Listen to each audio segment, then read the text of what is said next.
Komuna e Prizrenit edhe këtë vit organizoi bashkë me Drejtorinë e Shëndetësisë për nxënës të klasave të para, të pesta dhe të nënta. Organizon vizita sistematike e ku janë të përfshira të gjitha shkollat e komunës së Prizrenit, që brenda një muaji e pak ditë të kryen vizita sistematike për mbi 5700 nxënës të kësaj komune. Sot fillimin e këtyre vizitave e fillua në shkollën fillore Fatmir Berisha në lagjen Bajram Curi, e ku kanë përgëzuar edhe kryetari i komunës së Prizrenit Shaqir Totaj, i cili me këtë rast pohoi se komuna e Prizrenit edhe këtë vit, duke treguar për kujdesje për shëndetin e nxënësve, ka filluar me Drejtorinë e Shëndetësisë. Këtë vit do të kontrollohen mbi 5700 nxënës dhe për të preventuar sëmundjet apo devijimet shëndetësore të nxënësve, tha kryetari Totaj. Po shikoni, lagja Bajram Curi është një lagje në rritje, edhe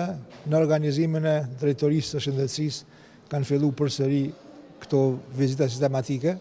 Është shumë e rëndësishme sepse ka mundësi që herët në fazat e hershme të detektohen anomalitë të ndryshme, të cilat pastaj më lehtë ka mundësi me i shëru.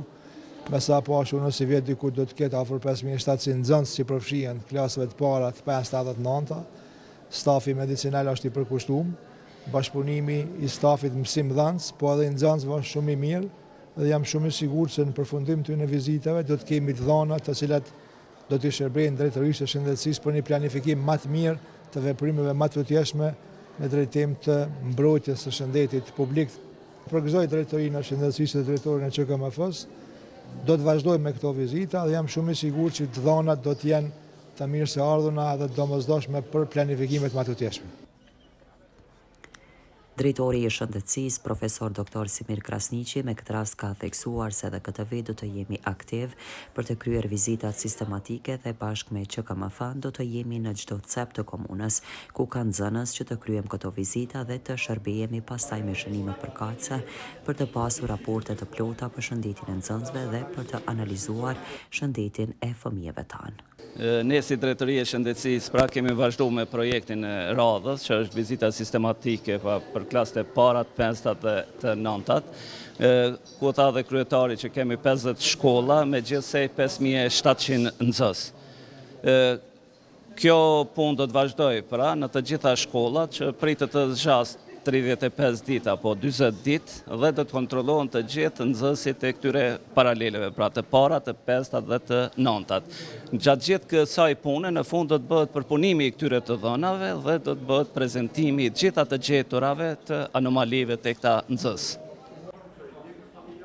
Ushtruesi i detyrës së drejtorit e QKMF-s Dr. Fadel Bajraktari tregon se tashmë jemi nga sot në terren dhe pastaj Drejtorisë së Shëndetësisë këto i duhen për të bërë raporte përkatëse. Kemi shënuar të gjeturat me nxënës me probleme me shputa, kurrez për shkak të çantave të rënda dhe dhëmbëve, tha ai. Një është keqëshmëria që zakonisht sot e përdorin fëmijët, do thotë përdorin në ushqimet e fast food, prandaj kemi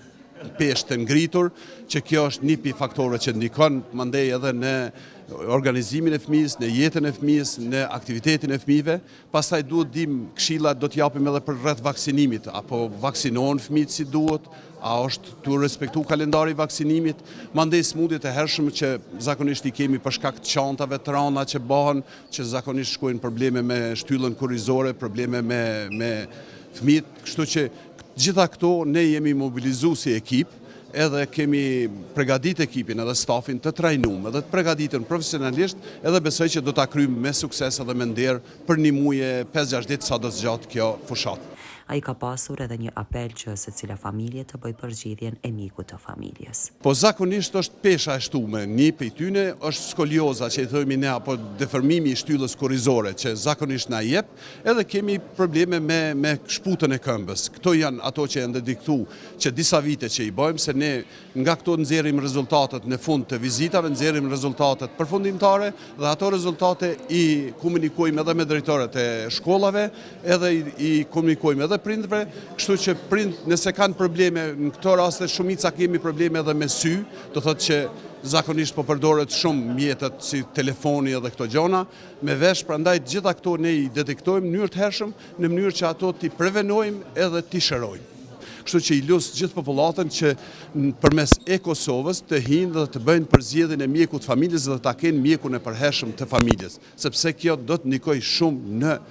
shëndetin e asaj familje, por dhe shëndetin e gjithë popullatës. Këto vizita padyshim se ndihmojnë shëndetin e nxënësve për të identifikuar dhe zbuluar sëmundjet e parakohshme.